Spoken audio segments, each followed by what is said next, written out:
Sud Radio, les clés d'une vie, Jacques Pessis. Les clés d'une vie, celle de mon invité. Vous avez grandi près d'un océan avant de découvrir les vagues de sondage. Dès vos jeunes années, la radio vous a envoyé de bonnes ondes. En multipliant les rendez-vous sur bon nombre de médias, vous n'avez jamais cessé de les transmettre ensuite au public. Bonjour Bruno Guillon. Bonjour Jacques. Quelle joie de vous recevoir parce que vous avez un parcours finalement assez méconnu, tellement vous faites de choses. Et on va l'évoquer aujourd'hui dans les clés d'une vie à travers des dates clés de votre parcours. Avec grand plaisir. Alors, on évoquera bien sûr tout à l'heure votre samedi soir prochain à la télévision avec un jeu tout à fait étonnant. Mais là, on revient à votre parcours. La première date que j'ai trouvée, elle ne vous concerne pas directement, mais elle est importante dans votre parcours. Le 22 novembre 1978 est sorti un film qui vous a marqué.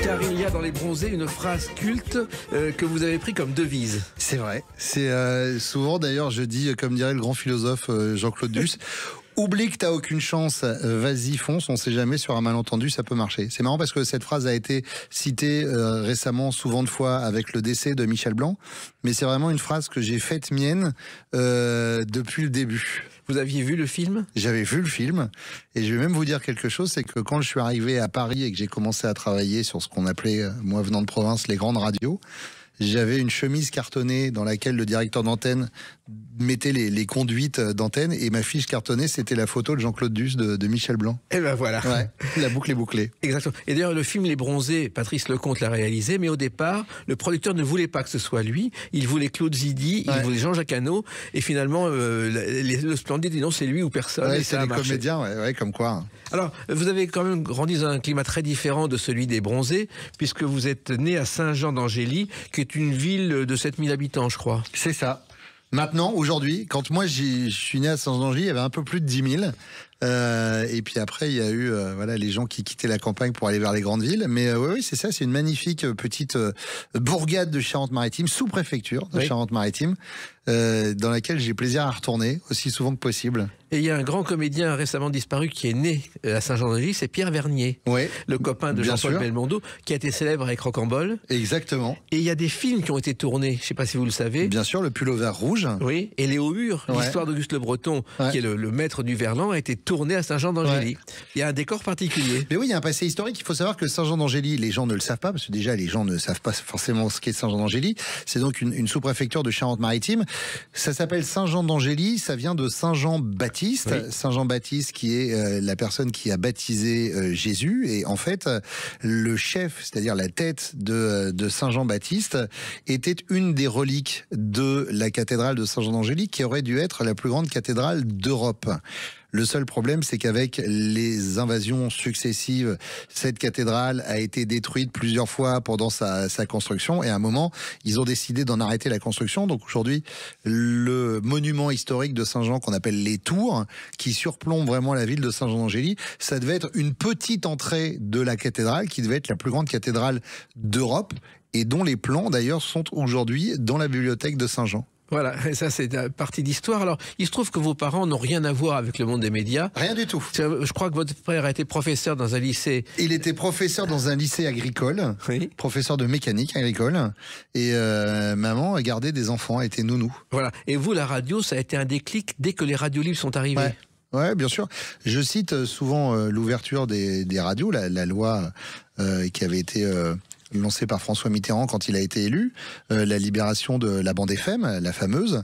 Et donc, dans ma petite ville de Saint-Jean-d'Angély, il y a 2 radios qui se sont construites. Et je me suis retrouvé très très vite pris dans ce truc que je connaissais pas du tout. Il s'avère que ces radios-là avaient besoin de petites mains à l'époque pour balancer des disques. On n'était pas comme aujourd'hui à l'époque du numérique. C'est-à-dire que quand on voulait qu'il y ait des choses qui passent dans le tuyau, il fallait qu'il y ait des petites mains derrière qui envoient les disques ou les cassettes.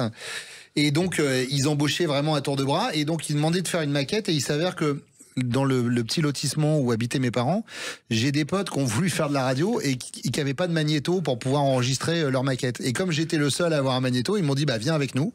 Et donc, on a fait une maquette d'émission. Et à l'arrivée, ils sont tous partis. Et je suis le seul à être resté parce que je me suis dit, mais c'est quoi ce truc génial? Voilà. Et je crois que vous êtes passé le mardi le soir. Exactement. Avec Covadis. Ouais. Ah ouais, vous avez vraiment bossé. Ouais, exactement.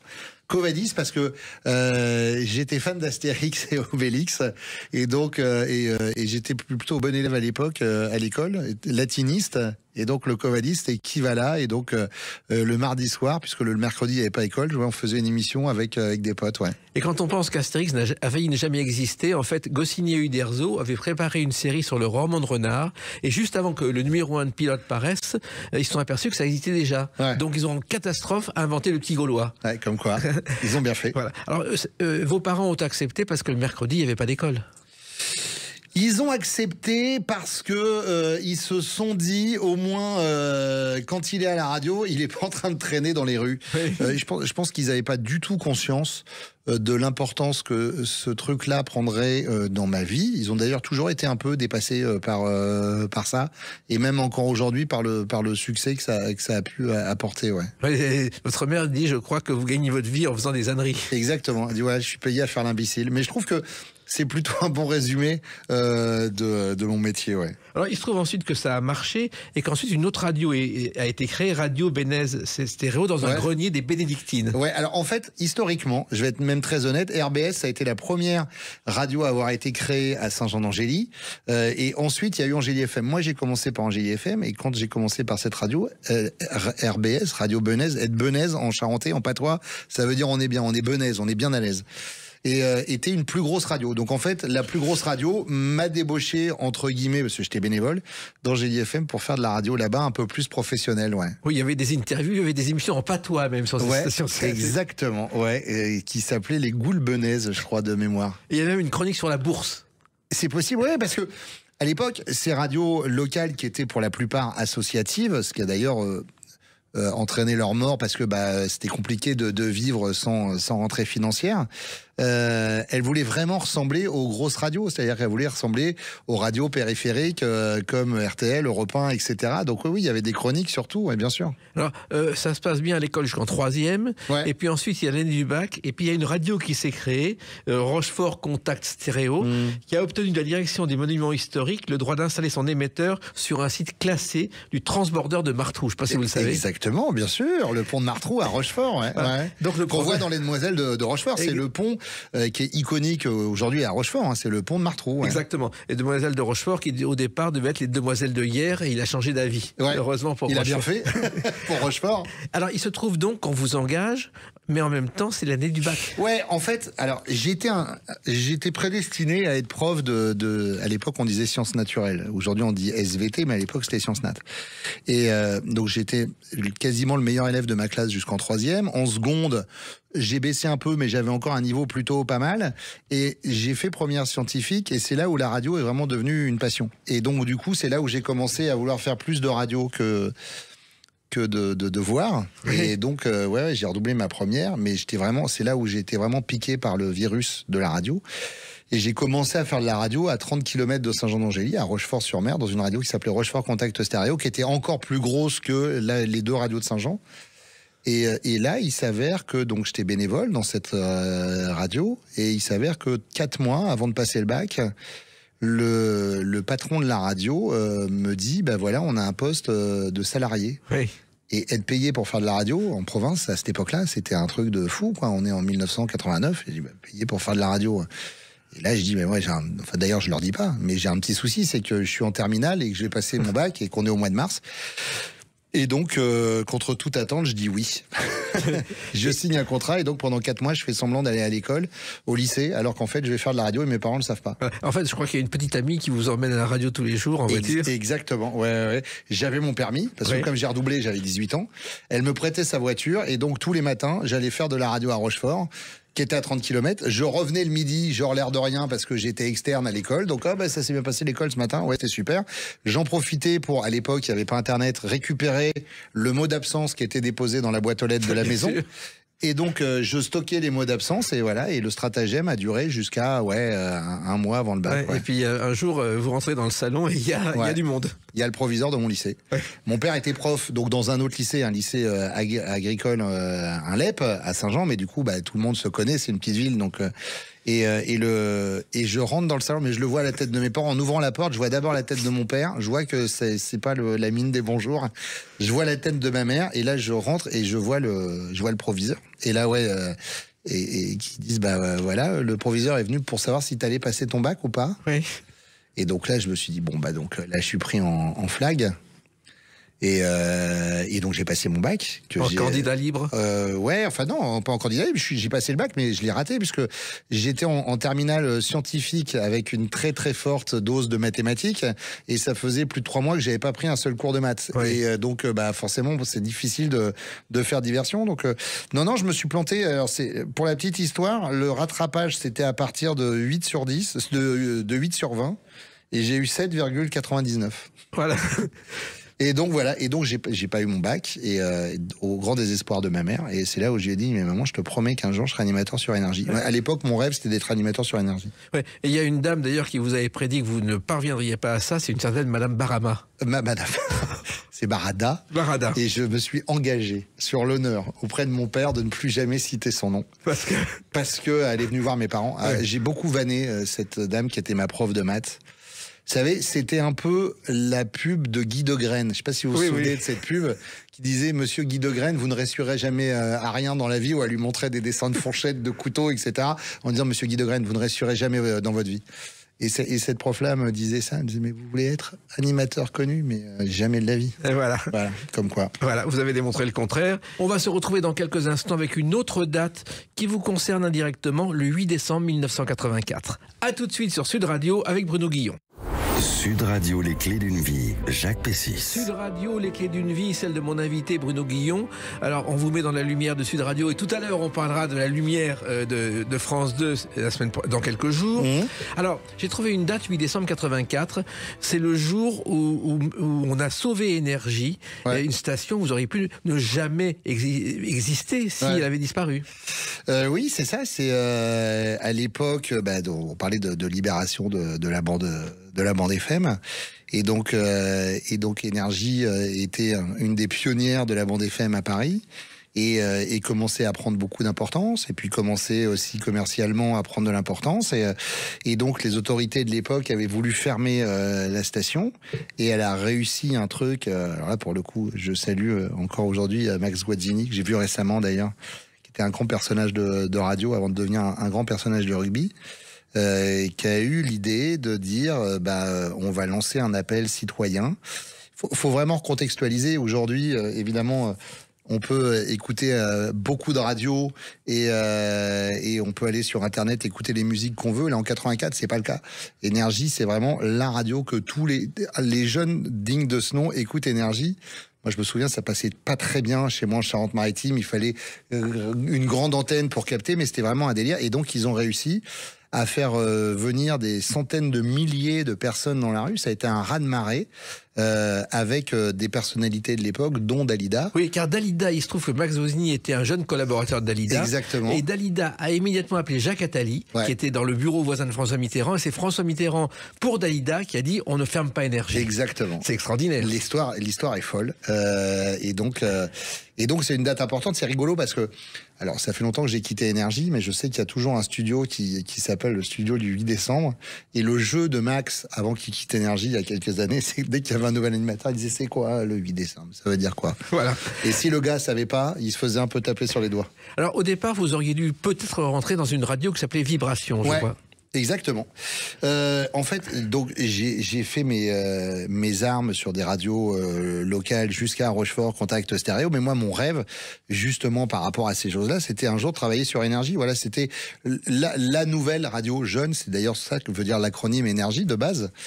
Et jusqu'à l'âge de 25 ans, je travaille sur cette radio à Rochefort dans laquelle je suis payé. Mais je me dis, voilà, je vais végéter ici et j'avais envie de plus grand. Et j'ai pas osé en fait envoyer une maquette à Énergie. Je me suis dit je vais l'envoyer à une grosse radio régionale. Et si la grosse radio régionale, qui était donc Vibration, qui était un réseau de 5-6 stations autour de Tours, Orléans, etc. Je dis si eux me disent que c'est pas bien, il n'y a pas de raison que j'aille sur Énergie. Et donc j'ai envoyé une maquette à Vibration. Ils m'ont jamais répondu. Jamais. Et du coup, en désespoir de cause, j'ai envoyé une maquette à Énergie, mais au lieu d'envoyer une maquette super propre avec que des trucs super léchés, j'ai envoyé une maquette avec toutes les collections de pain qu'on peut avoir quand on est animateur. Et avec une photo étonnante. Et avec une photo, comme si j'étais un prix de justice. Je m'étais calé sur vous savez, les mugshots qu'on fait aux États-Unis, donc de face, de profil, avec une pancarte. Et mon CV, c'était un faux rapport de police. Mais il faut oser ça, Bruno. Oui, mais en rapport avec ce que je disais tout à l'heure, oublie que t'as aucune chance, vas-y, fonce. Et il s'avère que du coup, quand les gens à Énergie sont tombés sur mon CV, ils se sont dit, mais c'est qui ce gars? Il y avait un truc wanted, enfin j'avais fait un truc rigolo, quoi. Et c'est vraiment ce qui m'a valu mon premier essai à Énergie. Ouais. Et vous avez commencé la nuit. Alors l'histoire c'est-à-dire que le gars qui reçoit mon CV, si vraiment je vous raconte l'histoire, l'histoire est dingue. Oui, allez-y. Alors si vous me laissez le temps, l'histoire est dingue parce que souvent on dit il faut du talent. Il y a aussi une forme de chance, mais la chance ça se débloque. L'histoire est folle. J'envoie ce CV à Énergie. Le mec donc j'ai réussi à avoir le nom du gars qui reçoit les CV. Le mec reçoit mon CV, il ouvre, il voit une cassette, il voit un rapport de police. Il se dit c'est quoi ce truc? Et c'est lui qui m'a raconté l'histoire. Il récupère, il est à l'entrée d'Énergie, il va pour partir, on lui dit tiens vous avez reçu ça. Il voit ce truc. Il se dit c'est quoi ce truc? Faudra que j'écoute. Il va pour sortir, il tombe des cordes. Il pleut comme vache qui pisse. Et donc, il attend pour partir. Sur cet entrefait, il y a un monsieur qui s'appelle Christophe Sabot, qui à l'époque est directeur des programmes d'Énergie, qui voit le gars, qui lui dit qu'est-ce que tu fais? J'attends qu'il pleuve plus. Et le gars lui dit écoute, monte dans la voiture, je vais te faire un bout de route avec moi. Il monte dans la voiture, le mec a ma cassette dans l'enveloppe qu'il va écouter le lendemain matin. Et là, le gars lui dit écoute, ça serait bien qu'on essaye de trouver des nouveaux animateurs. Est-ce que dans le réseau Énergie en province, t'as des bons animateurs, etc. Et le mec dit écoute, pour l'instant, on en a, mais ils sont pas encore assez forts pour être dans le réseau national. Et le gars lui dit il faudrait essayer de trouver des nouveaux talents. Et là, il dit écoute, c'est rigolo, j'ai reçu une maquette d'un gars, je sais pas ce que ça vaut, mais le CV est rigolo. Ils écoutent ma maquette dans la voiture du directeur des programmes de l'époque, et le mec dit ce gars-là a un truc, appelle-le. Le mec m'appelle, il me dit écoute, t'as quelque chose, t'es pas encore assez bon pour venir en Natio, mais je vais te rappeler peut-être pour le Énergie à côté de chez toi, Énergie Niort. Je dis bon super. Et 2 jours après, je le rappelle en disant écoute, je m'excuse de te déranger, mais je dois aller chez ma tante à Paris. Et moi, j'aimerais bien visiter la radio parce que ça m'intéresse, etc. C'est pas vrai du tout. J'ai pas de tante à Paris. C'était vraiment, je montais que pour ça. Et le jour où je vais à Énergie, il me dit passe dans une semaine. Et le jour où je vais à Énergie, la veille, le gars qui faisait 7 jours sur 7 la nuit sur Énergie leur dit, mais tout ce que je dis est vrai. Hein, leur dit les gars, moi je vais crever en fait. Bosser 7 jours sur 7 la nuit, j'arrête. À partir de ce week-end, je ne fais plus de radio le week-end. Et le jour où j'arrive pour voir le gars, le mec me dit écoute, je t'ai dit que tu pouvais faire Énergie Niort. Il nous arrive un truc. Le gars qui fait les nuits du samedi et du dimanche nous a plantés. Donc on peut faire un truc, c'est-à-dire qu'on fait un essai en conditions naturelles. Tu fais les nuits sur Énergie ce samedi et ce dimanche et on verra si ça marche. Sauf que moi j'ai un contrat, un CDI avec ma radio locale à Rochefort. Et donc je suis revenu à Rochefort, j'ai démissionné pour signer un contrat de 2 jours avec Énergie. Et ça a marché. Et depuis, j'ai jamais refait de CV. C'est fou, hein. Ouais. Effectivement, c'est le destin. Alors, ça vous a permis aussi à la radio de découvrir toute une génération de jeunes humoristes que personne ne connaissait et qui sont au sommet aujourd'hui. Ouais. Oui. Philippe Lelièvre. Jonathan Lambert, Manu Payette, Arnaud Ducré, que j'ai croisé avec Jérôme Commandeur, qui était auteur pour la matinale de Rire et Chanson. Le studio était en face de moi. Ouais, tous ces gens-là, ouais. Mais tous ces gens-là, vous avez créé un style que vous n'imaginiez pas, parce que vous n'imaginiez pas travailler dans cette forme d'humour au départ, Bruno. Ah mais non, mais surtout, je pensais même pas faire une matinale un jour à la radio. C'est-à-dire que moi, en fait, faut que vous compreniez, je suis arrivé le 8 octobre 1996 sur l'antenne d'Énergie, et c'était mon rêve de gosse. C'est-à-dire que j'avais fait une promesse à ma mère, je lui avais dit un jour, je serai sur Énergie. Donc, ce 8 octobre 96, j'avais fait le truc. Donc après, j'avais rien prévu en fait, j'avais pas de plan de carrière puisque moi, le summum du truc, c'était ça. Mais ce qui est étonnant aussi, c'est que vous avez tout fait la nuit et c'est pas évident de travailler la nuit ensuite et de faire le petit matin ensuite. Ouais. Mais à partir du moment où on fait ce qu'on aime, il n'y a plus de trucs d'horaire. Déjà, ça m'a permis de faire mes armes, d'apprivoiser un peu la bête, de plus avoir le stress de me dire tiens, je parle dans toute la France. Et puis après, non, c'est la passion. En fait, moi, ça fait plus de 20 ans maintenant que je me lève tous les matins à 3h30. Et il n'y a pas un jour où je me lève pas avec le même plaisir, en fait. Exactement. Et il y a une interview étonnante aussi, une de vos premières interviews avec Manu Payet dans cette émission. Allô, allô? Ouais, c'est moi. Tout le monde en parle, et je crois que c'est la seule fois dans la carrière d'Ardisson où il a parlé en ing et en ing. Oui, parce que c'était l'émission qu'on faisait avec Manu. Donc on avait la matinale sur Énergie, donc c'est le morning, et l'émission qu'on faisait à la télé, on a commencé à faire de la télé sur TPS Star avec Manu, qui s'appelait le Soiring. Oui. Donc du coup on avait fait une interview en ing, je crois, avec totalement avec délirant. Thierry. Ouais. Et puis je crois que l'une des interviews les plus fortes que vous avez faites à la radio, c'est celle de Georges Clooney. Quand vous l'avez dit que 3 avait été un drame. Avec Brad Pitt. Oui. Non, c'était pas Georges Clooney, c'était Brad Pitt. Oui. Ouais. En fait, cette histoire, elle est folle. C'est la sortie d'Ocean's 11 en France. Et donc, on a la chance d'avoir Brad Pitt, Matt Damon et George Clooney n'était pas là ce jour-là. C'était Don Cheadle, les trois des héros d'Ocean's 11 en interview. Et en fait, moi, j'ai un problème, mais qui me suit encore aujourd'hui et qui me vaut des tours parfois, c'est que plus on me dit de pas faire un truc, donc quand on me dit de pas faire un truc, en général, je le fais pas. Mais si on me le répète trop de fois, au bout d'un moment, j'en ai marre. Et quand on fait Ocean's 11, il s'avère que Brad Pitt sort d'un bid et qui était 3, vraiment. Et donc on a l'interview. Faut savoir qu'à l'époque, c'était vraiment normé les interviews avec des stars américaines, c'est-à-dire que c'est fait dans un palace parisien. Quand vous arrivez, il y a une nana qui avant a dû être, je pense, gardienne de prison, qui nous gueule dessus en disant voilà, l'interview c'est 15 minutes et pas 1 minute de plus, il n'y a pas de photos, etc. Mais sur ce ton-là, quoi, limite méchante. Et on rentre en interview, donc on attend fébrilement avec nos micros, un petit studio, un peu avec des micros posés. Et là, Brad Pitt rentre avec Matt Damon et Don Cheadle, il s'assoit à notre table. Donc bonjour, machin. Donc, on n'a qu'un quart d'heure, donc on se dépêche à enregistrer. Et la première question que je pose à Brad Pitt, c'est une vanne par rapport à 3. Et je me souviens, Manu Payet qui me met des coups sur le tibia en mode putain, pourquoi tu poses cette question, etc. Et le mec me regarde, ça dure 5 secondes, mais 5 secondes qui durent une éternité. Imaginez le regard de Brad Pitt qui vous fixe. Et au bout de 5 secondes, le mec me dit, en français dans le texte, je suis désolé, je vais être vulgaire, il me dit t'as des couilles toi. Et il éclate de rire. On fait une interview d'1 quart d'heure, mais extraordinairement drôle. Les mecs sont géniaux, on se marre. Au bout d'1 quart d'heure, nous on vous fait plus gaffe autant. La nana, l'attachée de presse, rentre en disant ah, 1 quart d'heure, on l'a vidé 1 quart d'heure. Elle commence à nous gueuler dessus et tout. Et là, il y a Brad Pitt qui la regarde et qui lui écoute. Donc en anglais, toujours dans le texte. On se fait chier depuis ce matin à faire des interviews où on nous pose toujours les mêmes questions. Là, on est avec des gars avec qui on se marre. Donc tu vas aller nous chercher de la vodka, du coca et tu nous fous la paix. La meuf est partie. Elle est revenue avec de la vodka, du coca. On a fait l'interview qui a duré, je crois, 40 minutes. On a bu des coups, on s'est marré. Et donc, à la fin, on se rend compte qu'on a vécu un moment dingue. On est en train de ranger nos micros, etc. Et on leur dit au revoir. Et là, il y a Matt Damon qui dit un truc, genre, donc, on prend pas de photos. Et nous, si. Et donc, j'ai une photo, toujours, je pense que Manu doit l'avoir encore, où on est comme des cons tout timides, entre Brad Pitt, Matt Damon et Don Cheadle, qui sont à la banane comme ça, parce qu'on s'est marré. Voilà. Et on va continuer à voir seulement vos paroles dans quelques instants, avec une autre date, le 18 septembre 2001. À tout de suite sur Sud Radio, avec Bruno Guillon. Sud Radio, les clés d'une vie, Jacques Pessis. Sud Radio, les clés d'une vie, mon invité Bruno Guillon. Nous parlerons tout à l'heure de Qui restera dans la lumière, un événement à suivre à la télévision. Et la télévision, justement, le 18 septembre 2001, ce sont vos débuts sur TF1 dont on vous aura prévenu. Et vous êtes l'assistant de Jean-Pierre Foucault. Ouais, c'était pas prévu. Alors, je vais être très honnête avec vous, à aucun moment de ma vie, je me suis dit que je ferais de la télévision. Vraiment.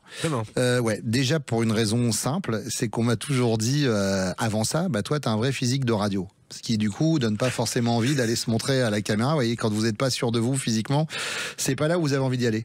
Il se passe que je suis embauché sur cette émission en tant qu'auteur. Donc j'écris en fait des vannes pour l'émission de Foucault.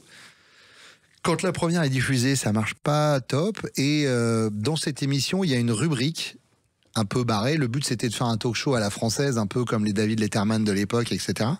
Et donc, il y avait une rubrique où un candidat du public pouvait gagner une Ferrari s'il arrivait à la garer. C'est-à-dire que le but, c'était de faire un créneau. Je me souviens, c'est Jacques Lafitte qui était assis à côté et le mec devait faire, et il avait genre 15 secondes pour faire un créneau et garer la Ferrari. Et s'il garait la Ferrari, il gagnait la voiture. On est d'accord, c'est impossible à faire. Mais donc, il y avait un gars, la première semaine, qui commentait ce truc-là. Et la première émission marche pas. Et dans ces cas-là, plutôt que, ils se sont dit, ah bah, c'est sûrement à cause de ce mec-là qui jouait l'assistant de Jean-Pierre. Et c'est là où ils me disent, bah, tiens, je me souviens de Gérard Louvain qui rentre dans le bureau alors qu'on est en train d'écrire, parce que c'est lui qui produisait. Et qui dit, Guillon, tu veux faire le truc? Je dis, bah non, tu feras le mec la semaine prochaine. C'est comme ça que ça a commencé. Et c'est comme ça que je me suis retrouvé à faire l'assistant de Jean-Pierre Foucault, où j'ai découvert un mec qui a un bonbon, vraiment. Je le dis, c'est-à-dire que des fois, on peut croiser des légendes de la télévision et être un peu déçu parce qu'on se dit, ah bah tiens, c'est pas du tout l'image que j'en avais. J'ai découvert un mec qui était... Moi, j'étais tétanisé par la trouille.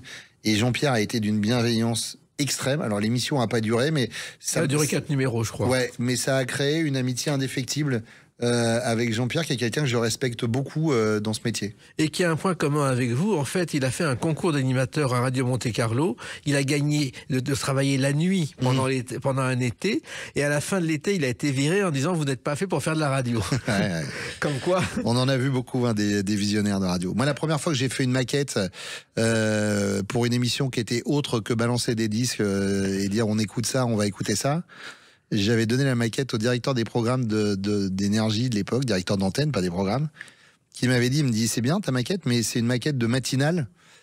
Tu feras jamais de matinale, t'as pas le charisme pour. Oui. Un visionnaire. Oui, exactement. Alors, la télé, ça a continué avec la Télouse, je crois, qui était une émission de parodie de grandes émissions de télévision. Ça, c'était aussi... C'était pas nouveau parce que les Inconnus avaient fait ça. Ouais, oui, bien sûr. Mais et nouveau. puis les nuls, et puis mais c'était avec une nouvelle bande.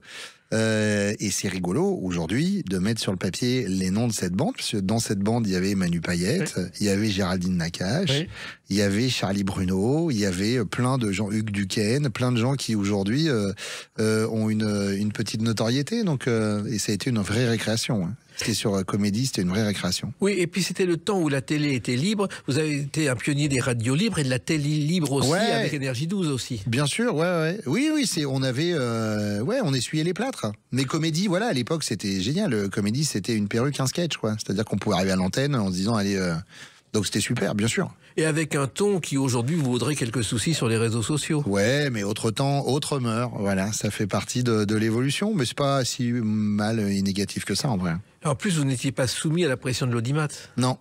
Mais ça, je l'ai jamais trop subi. Alors en radio, peut-être un peu, en télé, j'avoue que pas trop. Alors il se trouve en plus que l'audimat, on en parle aujourd'hui, mais quand on voit les émissions de télévision des années 60, vous avez un enquêteur avec une petite carte, son nom et l'ORTF, qui va sonner à la porte des gens pour savoir ce qu'ils regardent. Et qui faut remplir un questionnaire dans le salon. Ouais, c'est extraordinaire. C'est génial.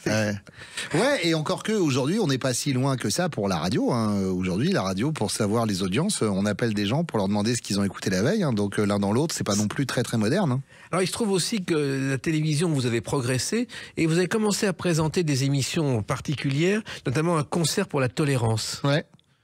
Oui, bah c'est l'époque où je suis pas vraiment animateur de télé, mais comme je tourne bien en radio, je suis déjà à la matinale d'énergie.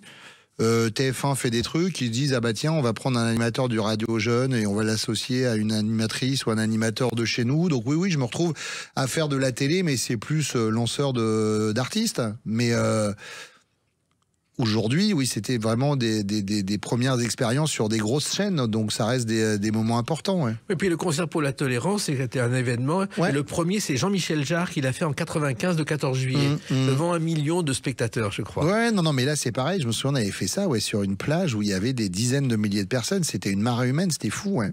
Et puis il y a quelqu'un d'autre qui a fait ses débuts avec vous, c'est Sandrine Quétier, avec une émission, Le Français le plus extraordinaire. Alors pour le coup, quand on a fait Le Français le plus extraordinaire. Elle avait déjà une petite carrière quand même. Mais elle débutait quand même, c'était pas. Mais encore... en fait, c'était cette émission, ça a été un peu mon clou dans la chaussure. C'est-à-dire que je suis animateur À l'époque, on est sur Énergie 12. Je fais une émission qui est produite par Dominique Farrugia et TF1 m'appelle et me propose de co-animer cette émission avec Sandrine Quétier sur TF1 en direct. J'ai jamais fait de direct de ma vie en télé, mais le truc, on se dit putain, mais c'est ouf, ça y est, c'est la réussite, quoi. Donc je dis oui.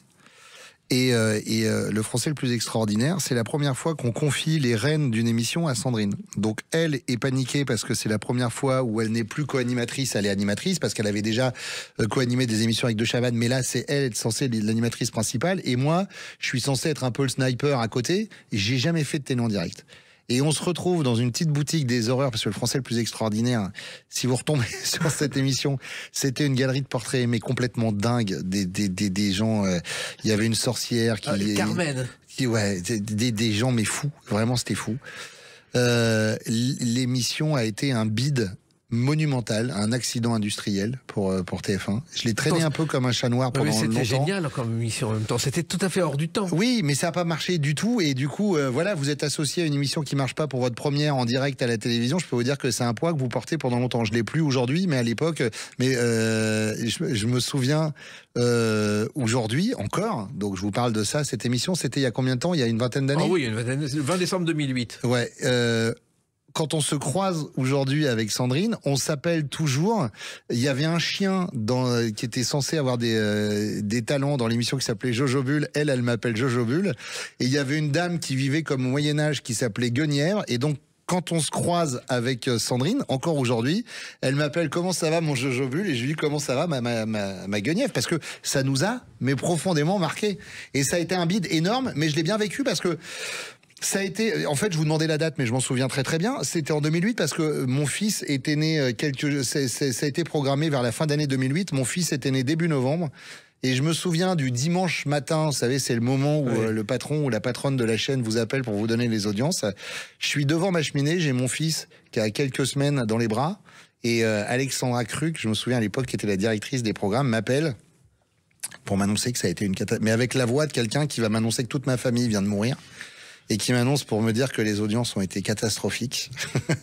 Et je me souviens, j'ai mon fils dans les bras, je suis devant la cheminée, et je regarde les yeux de mon fils, et à ce moment-là, je me dis, mais je m'en fous, en fait. Je me dis, c'est pas très grave, en fait. C'est des audiences, c'est pas très grave. Ça m'a valu le fait d'être blacklisté sur des grandes chaînes pendant plusieurs années. Mais ça y est, on en est sorti. Oui, et en plus, vous avez présenté toutes les émissions possibles et imaginables, des victoires de la musique, des caméras cachées. Alors ça, c'était après, mais j'ai eu une période quand même où j'ai plus fait de télé, mais je me souviens, j'avais envoyé un message à Dominique Farrugia. Je lui avais envoyé un message, cet enfoiré. Je lui avais fait un SMS du genre, bon, Dominique, suite à cette émission Le Français le plus extraordinaire, je dis, voilà, je t'envoie, je résume, mais en gros, c'est un message de déconne. Je dis, bon, Dominique, je t'envoie un message. Je viens d'arriver à l'aéroport, je suis en Colombie. Voilà, je vais partir là-bas quelques semaines pour me faire oublier de l'émission d'hier. J'ai changé d'identité. Si tu veux me joindre, tu me joins à Esteban Chavez.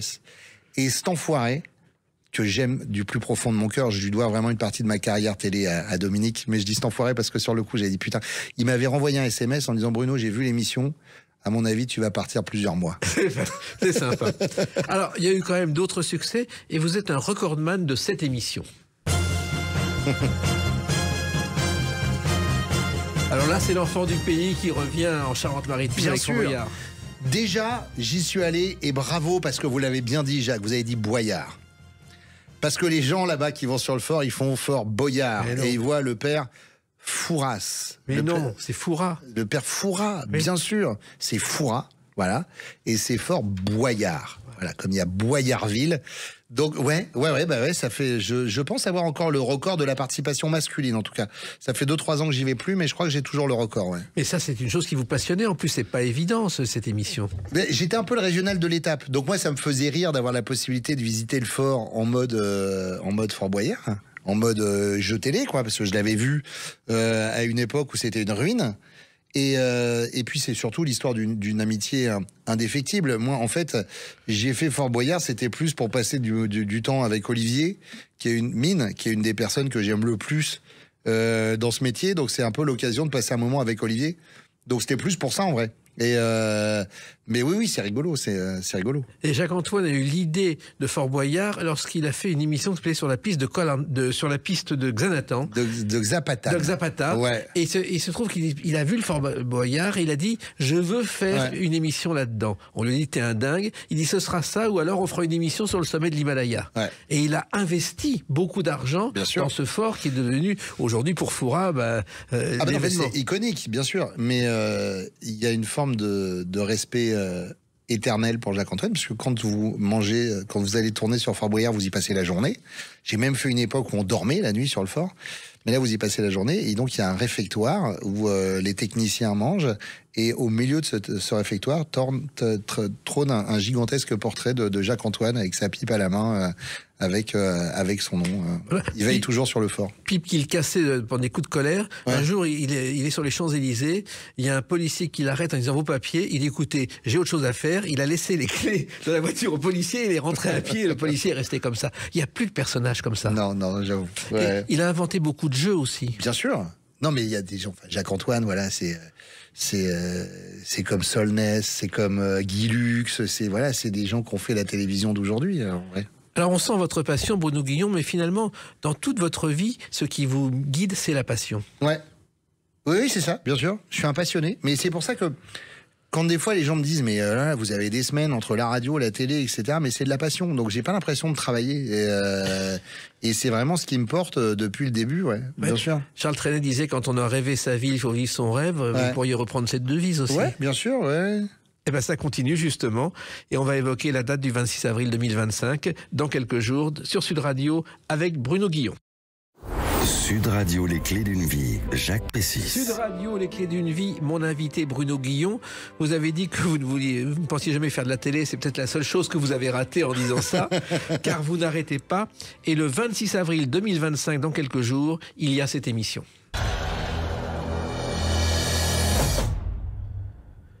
Un événement sur France 2 qui restera dans la lumière. Je crois que c'est une seconde édition. Oui, ça va être le troisième. C'est la troisième fois qu'on est diffusé le samedi soir en prime. On avait fait 2 volets l'année dernière qui avaient bien marché.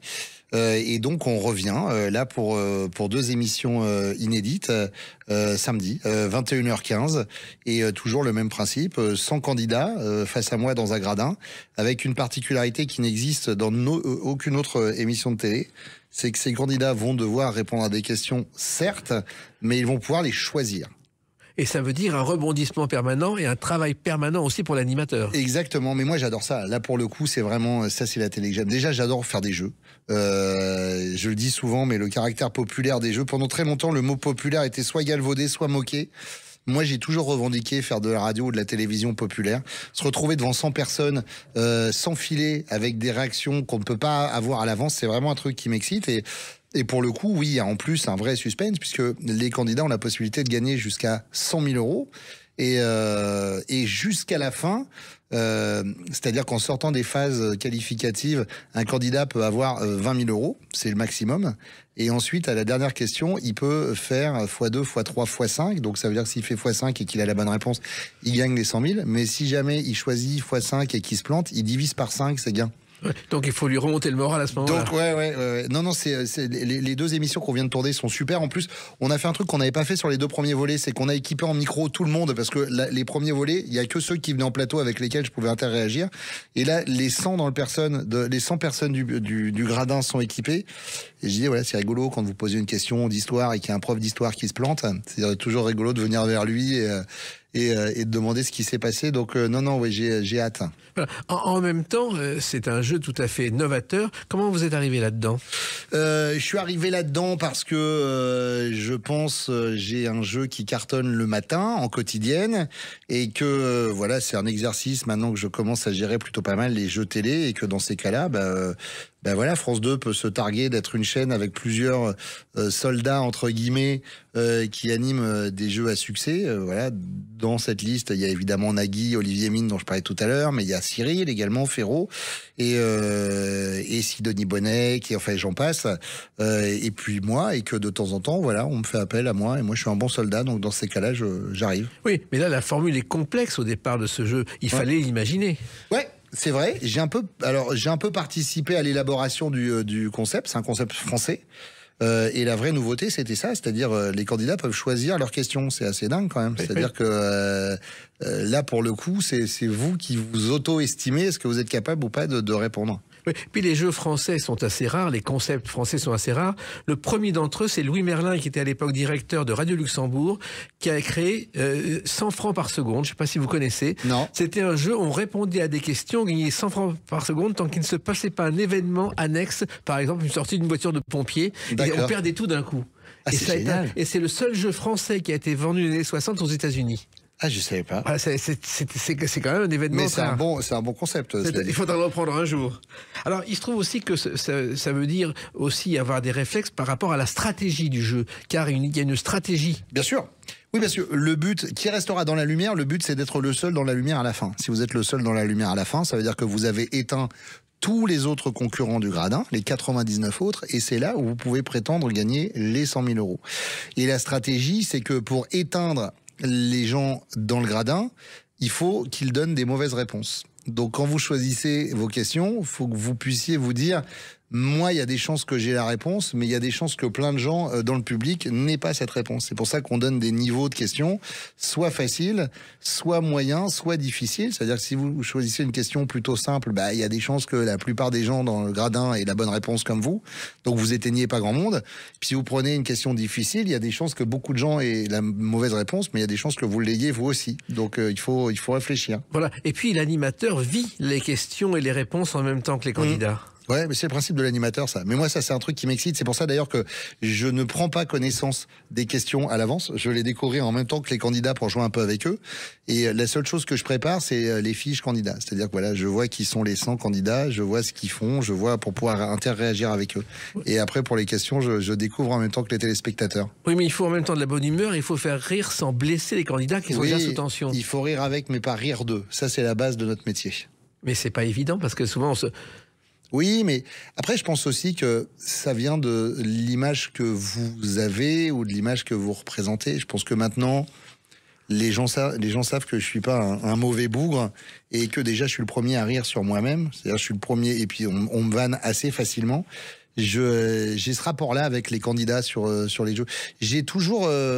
Ça m'a toujours un peu saoulé, les animateurs un peu stars qui ont un piédestal au-dessus des candidats. Moi, j'essaye de me mettre qu'on soit tous au même niveau, quoi. Voilà, pour moi, la star, c'est les candidats. Quand on fait un jeu, c'est eux, en fait, qui font marcher le jeu. Voilà. Vous êtes considéré comme le bon copain, finalement. Mais moi, ça me va. C'est ce que souvent on me dit, voilà. C'est ce que je dis souvent. Les gens qui m'aiment, quand ils me croisent dans la rue, sont contents parce qu'ils me disent, vous êtes comme à la télé. Mais les gens qui m'aiment pas, m'aimeraient pas dans la vraie vie parce que je suis comme à la télé, vraiment. Oui, puis votre personnage d'aujourd'hui est né des personnages précédents. Tout ce que vous avez fait vous a permis de construire ce que vous êtes aujourd'hui. Évidemment. Les parodies, l'humour, c'est devenu un instinct presque chez vous. Oui, non, mais puis je continue à l'utiliser. Voilà, je fais une matinale sur Fun quotidiennement qui est basée sur de la vanne, sur de l'immédiateté, sur du direct. Donc oui, c'est au fond de moi, oui, bien sûr. Et puis donc il y a cette émission, et puis il y a cette émission quotidienne aussi qui vient de passer le cap de la 1000e. Chacun son tour, 1000 émissions, c'est pas n'importe quoi. Oui, surtout qu'au départ, quand vous passez derrière une institution télévisuelle comme Les Amours, vous pouvez vous dire, oulala, ça risque d'être casse-gueule. Je pense qu'il y a beaucoup de gens qui se le sont dit, d'ailleurs. Je pense qu'il n'y a pas beaucoup de gens qui avaient misé un copec sur la réussite de cette émission. Et là, on est au-delà de la réussite. C'est-à-dire que aujourd'hui, là, depuis plusieurs semaines maintenant, Chacun son tour, c'est la plus grosse part d'audience de France 2, toute émission confondue. C'est un truc de fou. On arrive, sur certaines émissions, à avoir un pic d'audience à 1,5 million, 1,6 million. Ce sont des audiences de talk-show de soir qu'on a le matin avant midi.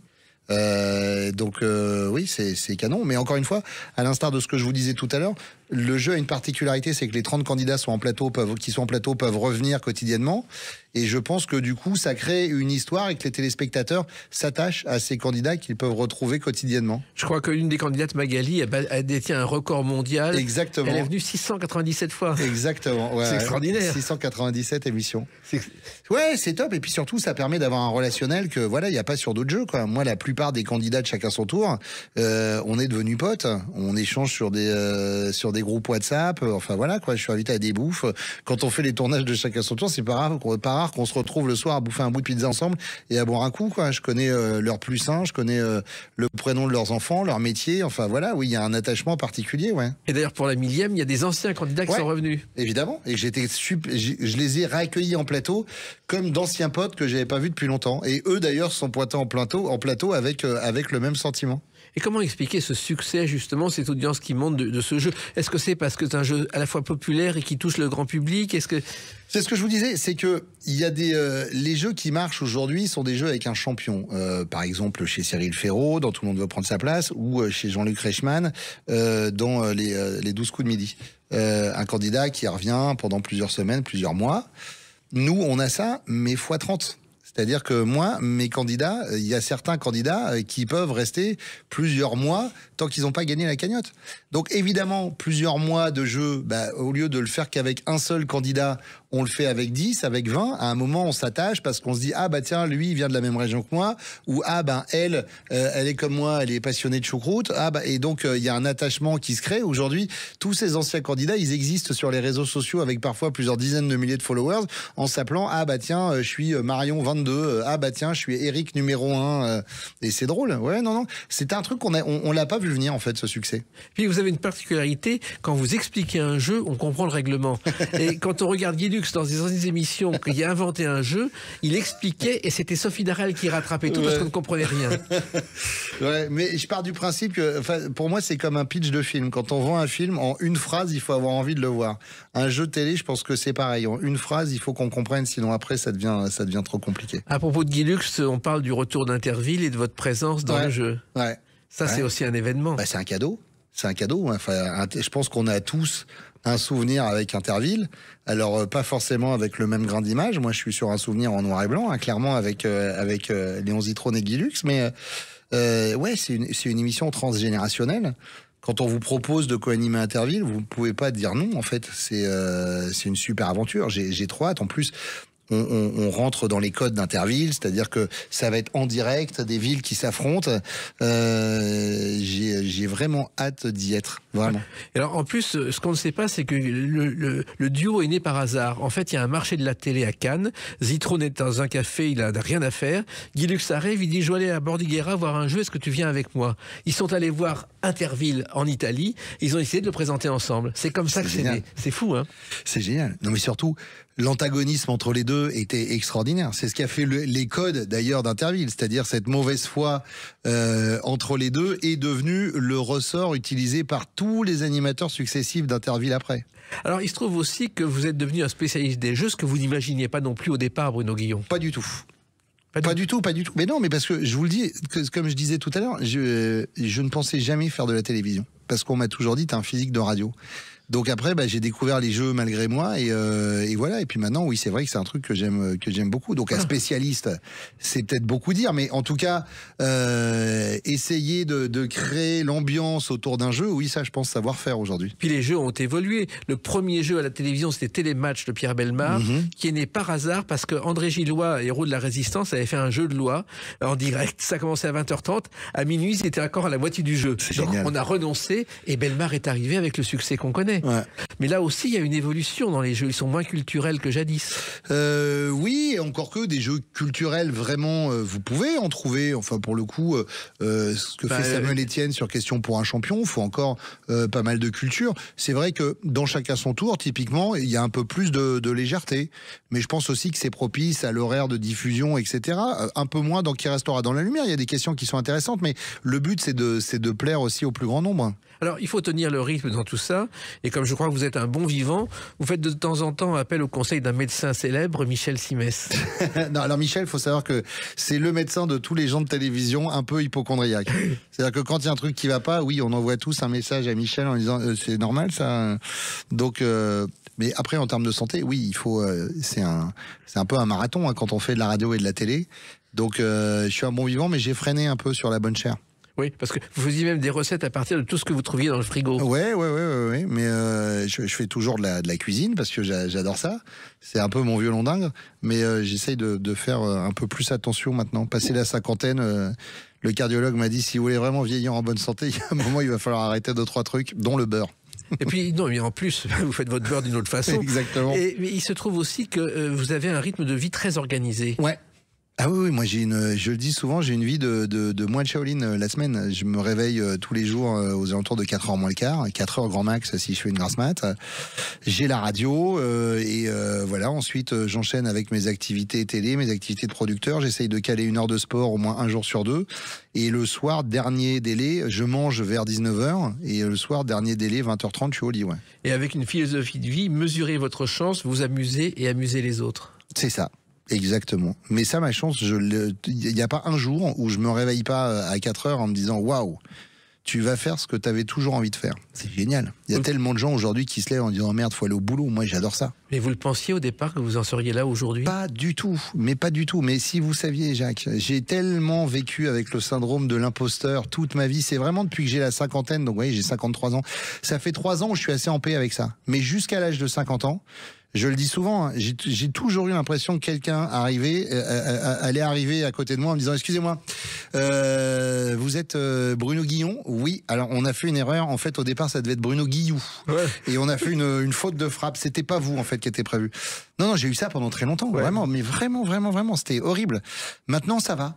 Non, on ne peut que vous souhaiter de continuer à faire les sans faute, justement. Merci. Je continue sur ce que on disait en début d'émission. Je fonce sur un malentendu, ça peut marcher. Exact. Et ça marchera, j'espère, samedi avec Qui restera dans la lumière. Et ça continuera à marcher avec chacun son tour. Merci Bruno Guillon. Gardez votre bonne humeur et ne changez rien. C'est gentil, Jacques. Merci beaucoup. C'était un vrai plaisir. Et réciproquement, les clés d'une vie, c'est terminé pour aujourd'hui. On se retrouve bientôt. Restez fidèles à l'écoute de Sud Radio.